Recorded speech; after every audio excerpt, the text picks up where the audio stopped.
Les 77 cartes de transformation des croyances qui empêchent de mincir et de rester mince vous proposent des illustrations à forte valeur énergétique qui laissent au sujet la possibilité de s'ouvrir à l'imaginaire en laissant le rationnel de côté, qui l'aident également à s'exprimer et à s'engager dans le processus thérapeutique. Certains thèmes sont d'ordre archétypal, tandis que d'autres cartes illustrent une transformation, une décision à prendre ou délivrent des messages plus personnels ou spirituels.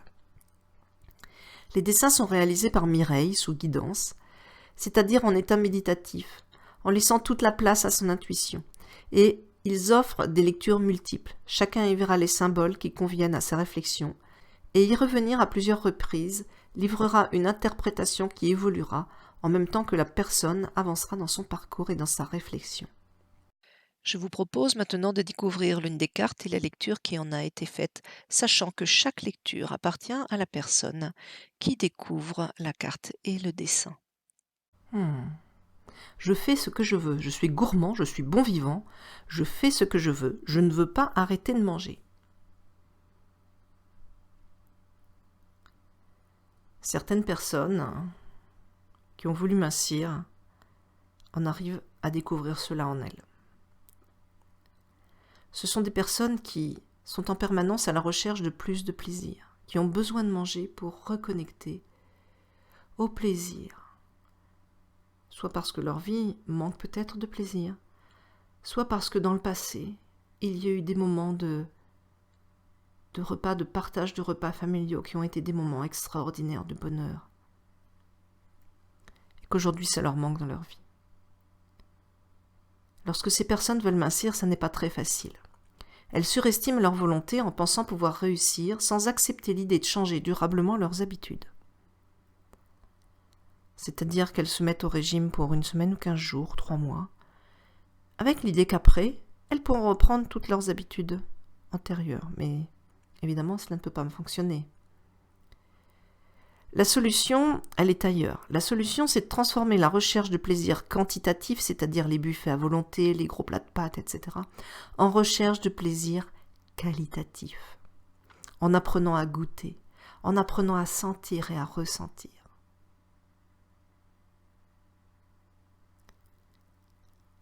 Parce que la réalité, c'est que ce n'est pas de nourriture dont ces personnes ont besoin, mais juste de plaisir. Si je suis OK pour cette recherche, je peux me dire, je suis confiant, je suis confiante. En cet instant, tout va bien. Je suis en parfaite sécurité. Et c'est extrêmement plaisant. Le dessin associé à cette carte, je veux me faire plaisir, est très intéressant.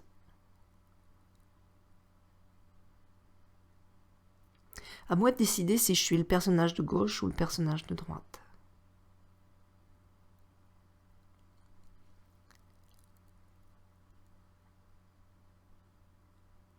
Le personnage de gauche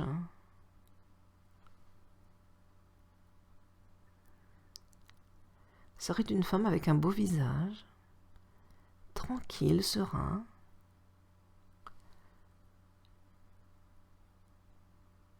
et en dessous on apercevrait 2 petits seins et un ventre bien plat. Mais on s'aperçoit aussitôt que ce ventre, c'est comme le visage d'un autre personnage. Et que peut-être cet autre personnage serait dans un ventre un peu gros, un peu rond.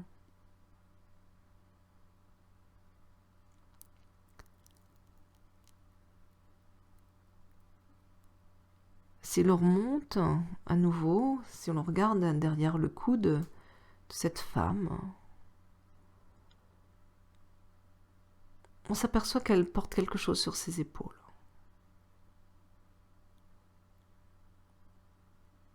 Et quelque chose qui cherche à partir peut-être, qui cherche à s'envoler. Quelque chose, il y a un mouvement de vortex un petit peu qui cherche à se transformer. Sur la partie droite du dessin, il y a cette espèce de personnage qui a une assise complètement différente. La femme à gauche, on devine qu'elle est ancrée au sol, qu'elle est debout et qu'elle est caler les pieds sur le sol, tandis que sur la droite, c'est comme si on était sur la mer des possibilités ou sur une mer un peu déchaînée peut-être aussi. Quelque chose en mouvement.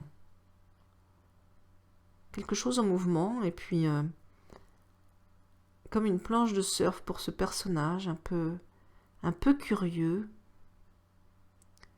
Parce qu'on ne sait pas trop s'il est en train de donner une leçon, de donner un ordre ou s'il est en train de regarder avec énormément de bienveillance.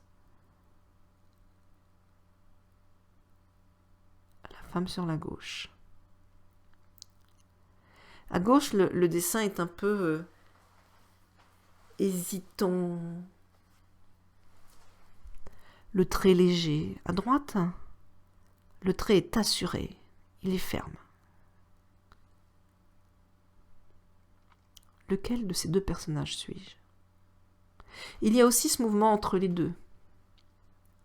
Cette main qui viendrait du personnage de droite se poser sur la joue du personnage de gauche. Apprivoiser. Je fais ce que je veux, je suis gourmand.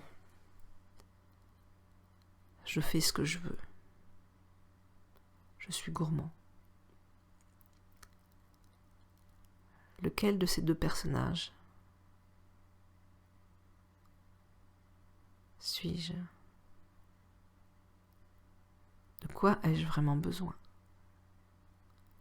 De quoi ai-je vraiment besoin?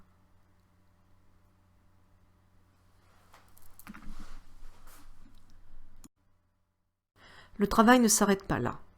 Les cartes sont utilisables par les particuliers et dans ce cas, ils utiliseront l'une ou plusieurs des 9 cartes de transformation des croyances proposées en début des jeux pour finir le travail et pour finir d'apaiser ce qui gêne pour eux dans ce qui a été découvert par cette lecture des cartes. Le jeu est également utilisable par les thérapeutes, les professionnels de l'accompagnement, nutritionnistes ou autres, qui pourront utiliser leurs propres techniques pour transformer et rétablir l'équilibre, rétablir la paix avec la croyance qui a été développée. Je suis Agnès, la créatrice de ce jeu, et Mireille est la dessinatrice de ces cartes, et nous sommes toutes les deux praticiennes certifiées en logosynthèse.